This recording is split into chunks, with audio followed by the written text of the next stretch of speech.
Tonight on the In All Kinds of Weather forecast, freshman and former five-star quarterback DJ Lagway will get his first start in the swamp. We preview the Samford game tonight and what the Gators got to do to bounce back from the Miami loss. This is the In All Kinds of Weather forecast.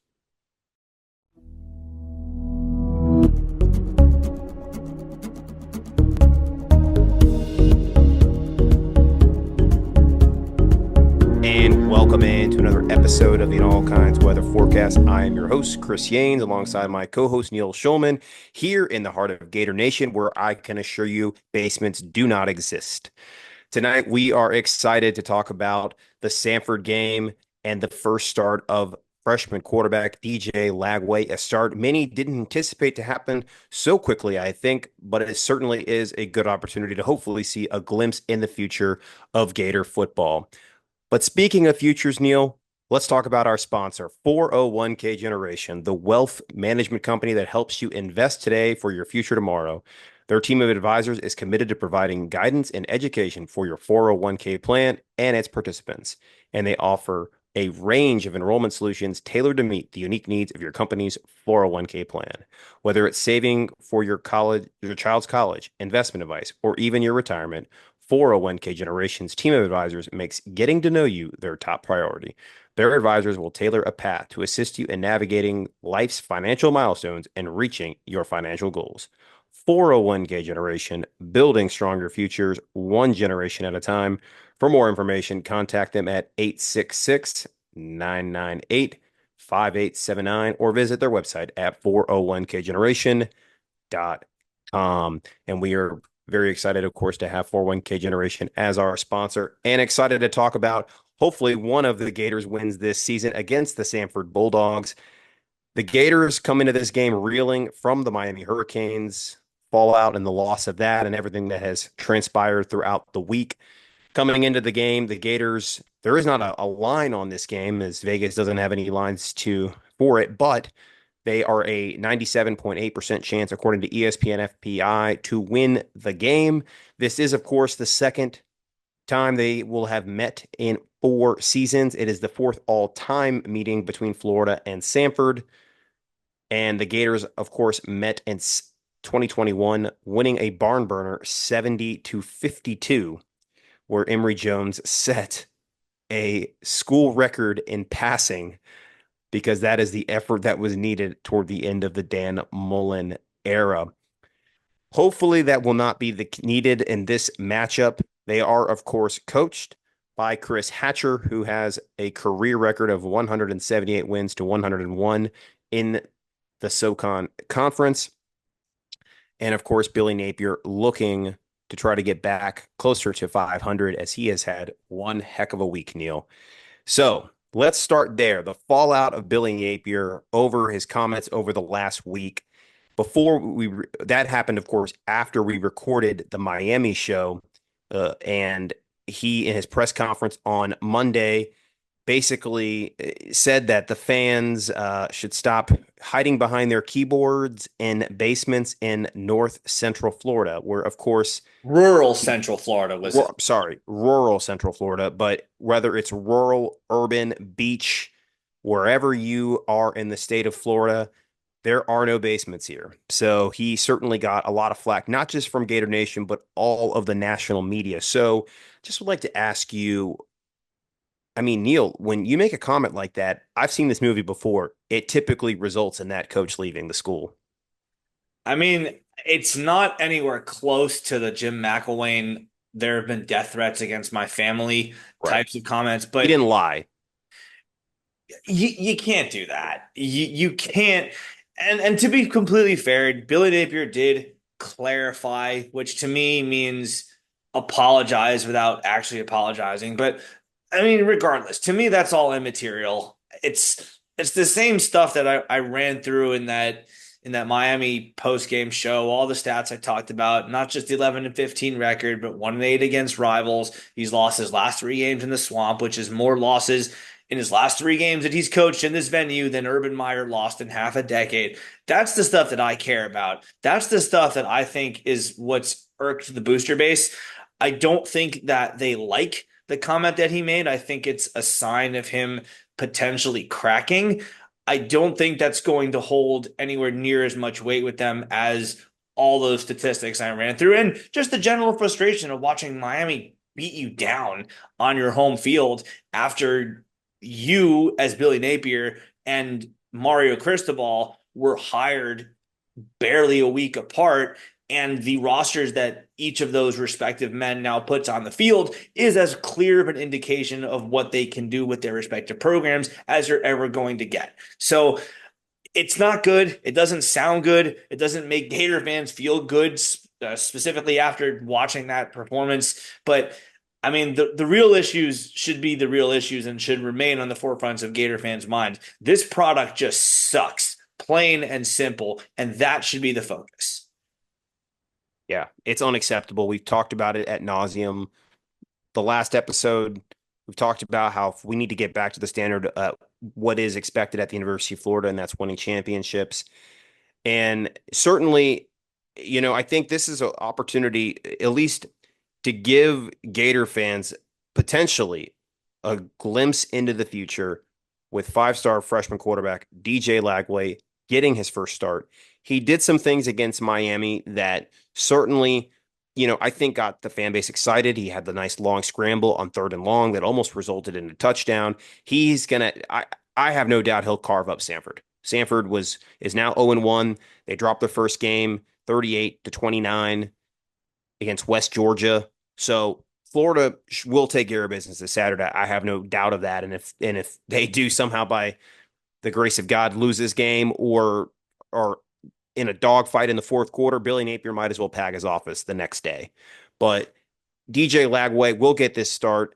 I think Gator fans are excited to see this. But Neil, I do want to talk about the fact that I think this is potentially the recipe for a quarterback controversy, very eerily similar to that of Emory Jones and Anthony Richardson 2 seasons ago, where let's say, and look, I think we believe this is going to happen.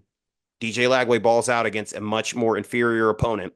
The following week, Graham Mertz is healthy, good to go. He's cleared concussion protocol. He plays and starts against Texas A&M, and the first half looks somewhat maybe similar to the Miami game where Florida's struggling. They can't put the points up on the board.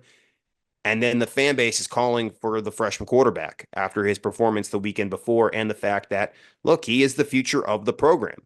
So what do you make of that potential situation coming out of the game? And I'll even take it a step further. Should Billy Napier consider riding DJ Lagway given the dire straits that he is in now in his coaching tenure? Yeah, I think the second part of that question is probably easier to answer first. If you're Billy Napier, I said this in a kind of smart alecky way on an interview I did with Infinity Sports Radio with my friend Mark Ryan, our friend Mark Ryan. But I said, Shout out look, Mark Ryan.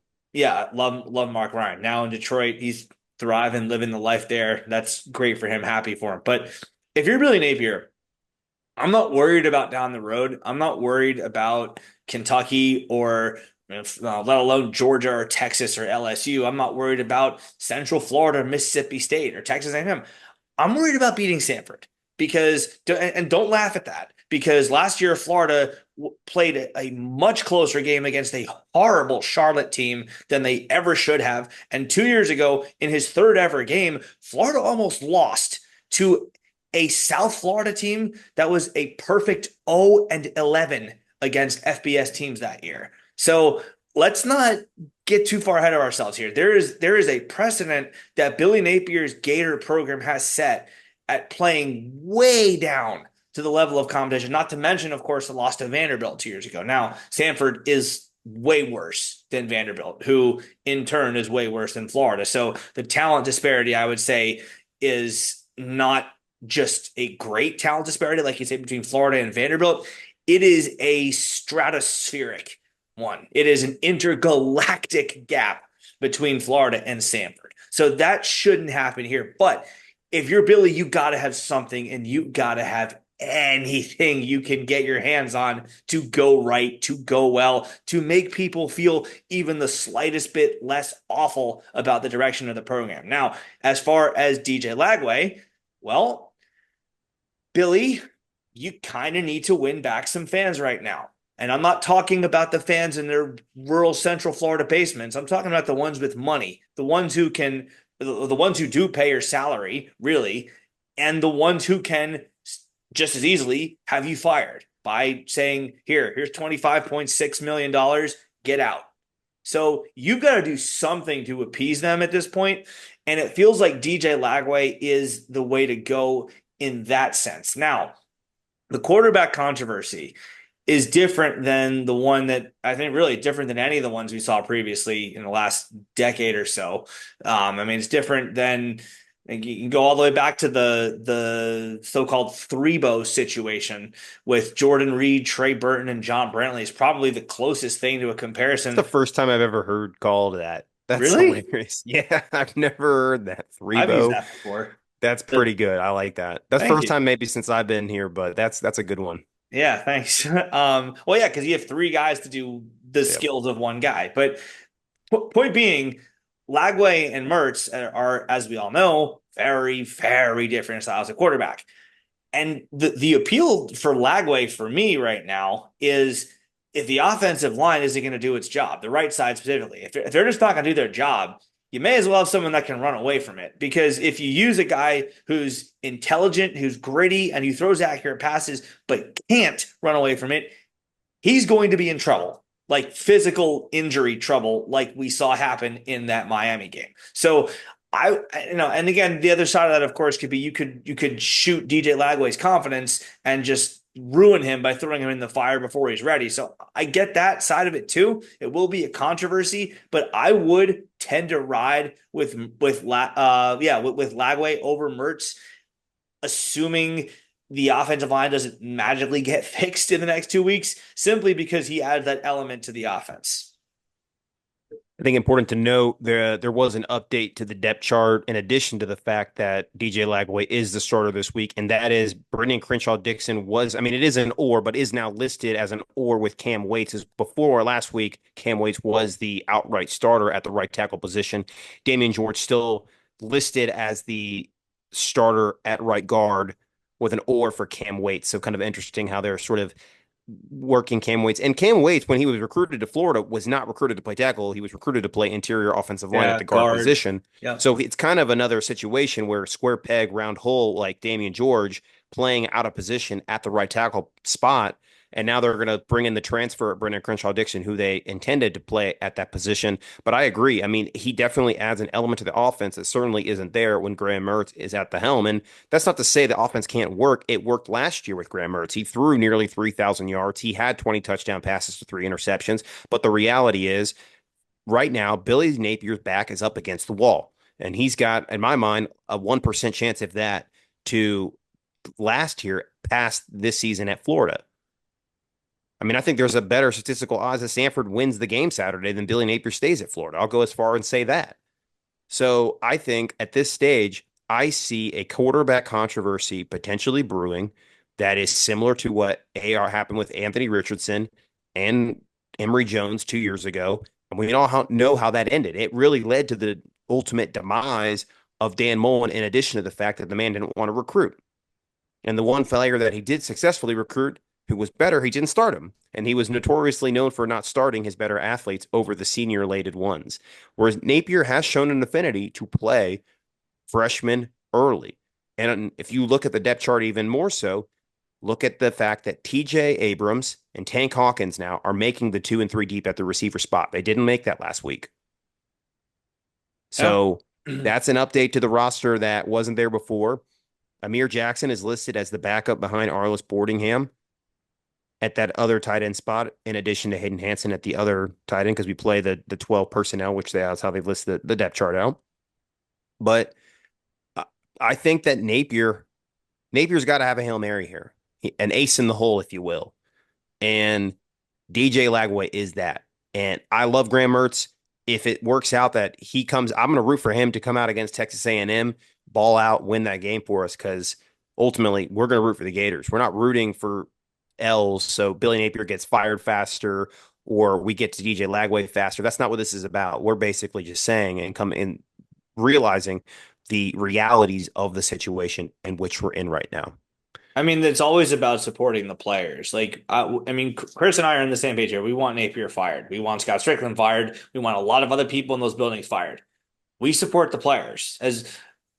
All right, I'll say We're with going to the game Saturday. We're yeah, driving I'm hours to go to this driving game several Saturday. hours to go down to that game. Right. The one and only condition I ever put on the phrase in all kinds of weather is as long as the players try, which sounds like a very elementary school participation trophy thing to say, but there were some plays that we saw on that game film against Miami where guys were loafing, where they were just the interception comes to mind.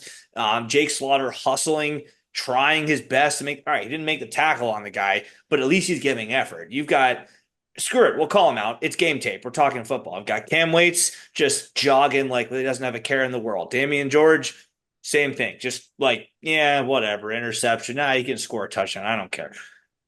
I'm not very happy with those guys right now. The tape is what's telling me they don't care.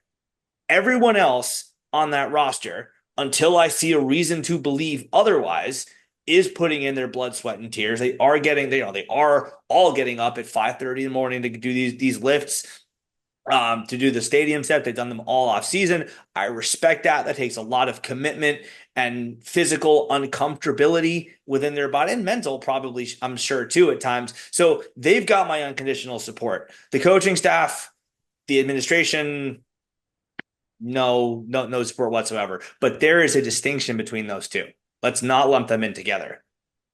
Absolutely. Ditto on that. And in regard to kind of the coaching staff, the administration, the administration we're mad at because they have now for years not provided the adequate resources or been truly serious about being an elite winning football program that results in winning championships.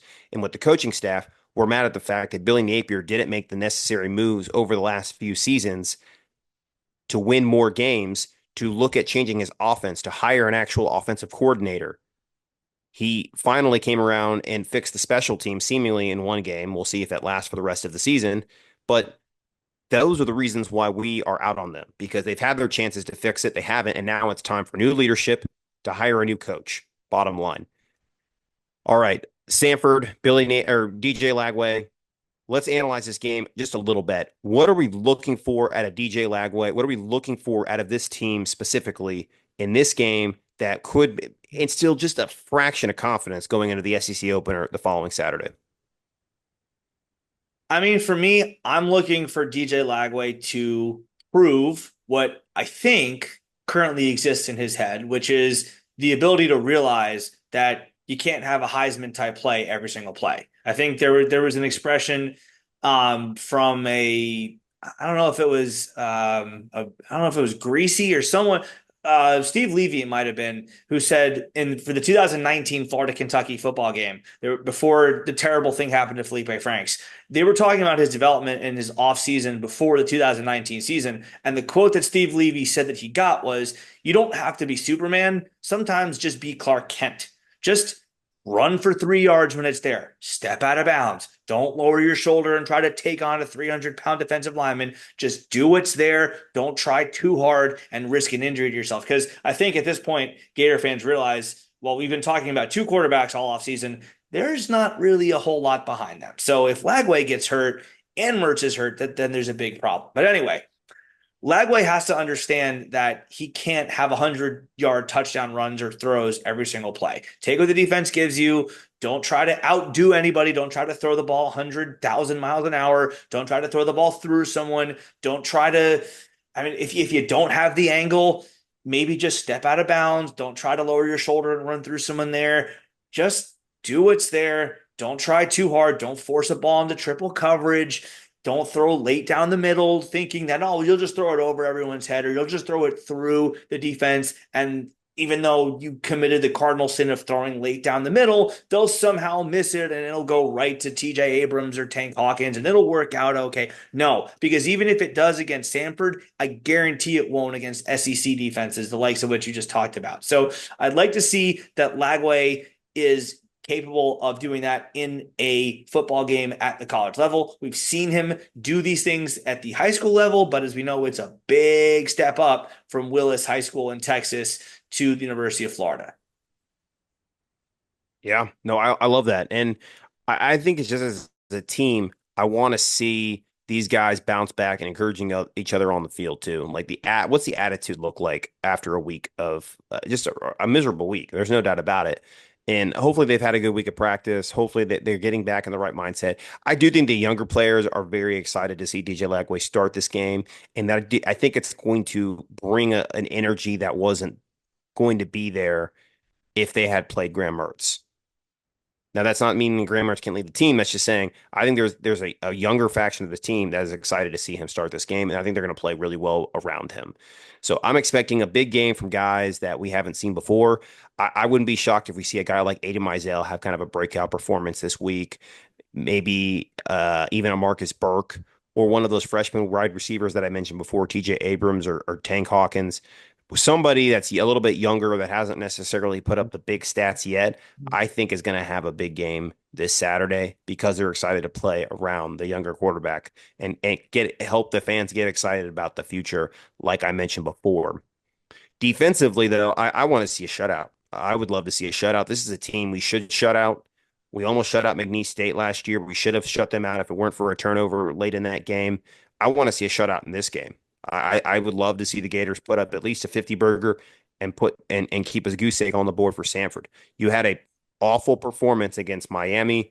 You've got to get something to get your confidence back before Texas A&M comes to town. And look, I think looking ahead to that matchup, there's going to be opportunities for Florida.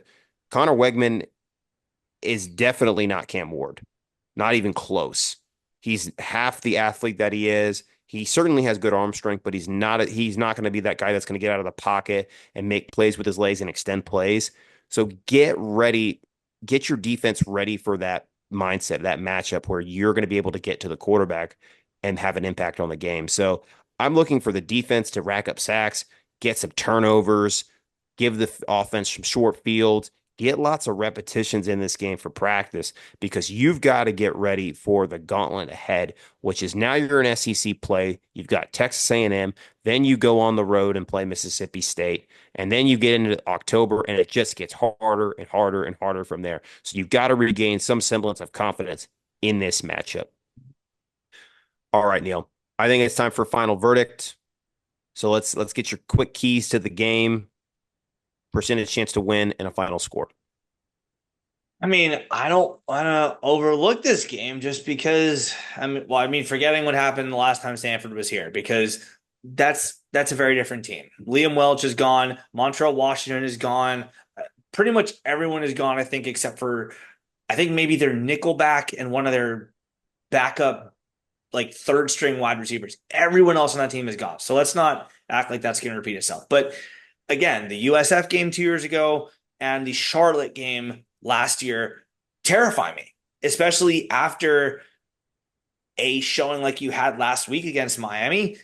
This team just has to show up and show that they're truly regretting what happened last week, because we heard the sound bites after the game. Justice Boone goes on the mic and says, yeah, this game will not define us. And me listening to that, I just go, okay, cool, great, whatever. Lip Show service. me. Yep. Show it to me. Let's see. One of the many things I say all the time, Chris, I need evidence. I need some data to show it to me so I have reason to believe. I'm not going to buy into the blind faith nonsense anymore. I need to see results to believe. So let's see a team that's angry. Let's see a team forget winning the game. I think if Florida does show up, if they check that one single box, they'll win the game comfortably. But if you wanted a key, that's it. But beyond that, if we're talking about something that's going to inspire confidence in us, let's see a team that's pissed. Let's see a team that is harassing their quarterback, Quincy Crittenden. Let's see a team that really creates some push in the trenches, on both sides of the trenches, really. Let's see a team that gives DJ Lagway time to throw, that clears lanes for, by the way, shout out again, Montreal Johnson coming back off an injury to just outrun Miami's defense like that. Give him some room to run. Make this an easy game for him. Don't leave it up to chance that he keeps having to face contact behind or close to the line of scrimmage. Open up some runways for him. Let him go and do his thing. So take care of business, show up, treat this game seriously. Don't overlook them. And I think the rest will take care of itself. All right, my key to the game is fast start and remain consistent through halftime at least. Get a big lead by halftime. I want to see at least 5 touchdowns, 30 some points by halftime. This is a team you should get up on early and Are you talking about a key to win the game or just the key to inspire confidence for A&M? that's a key. Yeah, that's I guess that's sort of what I was asking. I want to just see us get up on these guys and have a huge first half with the starters. By the second half, you're truly playing the guys you just recruited in the last recruiting class. This is their one game where they guess they burn toward the red shirt, whatever it may be. But that's what I'm looking for is a really fast start and that puts up points on the board quickly, lights up the scoreboard, and I think that's what's going to inspire confidence. A key to the game is, I don't know, don't get in a shootout. Don't get in a shootout like we did 4 years ago in 2021. I don't know. I mean, a shootout is probably not good for this team. How about just play defense? Just period. Play Yeah. defense. Tackle. Don't try to jump routes if you don't have the opportunity. Just do your fundamental things, stay within yourself, and don't let anyone get behind you for an open touchdown. And and dominate the line of scrimmage. I mean, this is the Yeah, team we well, should dominate the line of scrimmage with, and you once again get some confidence back. Get some confidence back after a demoralizing loss where we were just beat to hell at the line of scrimmage. All right. Percentage chance to win and your final score. I'll go 94. I think there is a small chance that Florida just comes out and plays dead. But I mean, just think about what I'm saying too. 94% chance to win is a pretty good likelihood that Florida is going to win the game. So I'm not calling for an upset. I'm not putting Florida on upset alert, but there is a non-zero chance again after the Charlotte game last year and the South Florida game 2 years ago. I will also point out that at least those were FBS teams, pretty terrible FBS teams, but they were FBS teams, and Florida did demolish the FCS teams they played the last 2 years in Eastern Washington and McNeese. Point being, I'm not overlooking anybody at this point. So 94% chance, a very strong likelihood the Gators win. Score, I'll say 48-14. I think Samford scores on our backups at the end. Much like McNeese did because Eddie Battle fumbled in his own territory and gave them a short field. So I think this game plays out as maybe like it's 28-0 at halftime, and then Florida scores on the first drive of the third quarter, and it's 35-0, and then Billy says, "All right, we're calling the dogs off," and then the backups play from there. So 48-14 is my score prediction. All right. I said earlier in the podcast that I thought that Samford had a better chance at beating Florida than Billy Napier will stay at Florida. And I said it was 1% for Napier.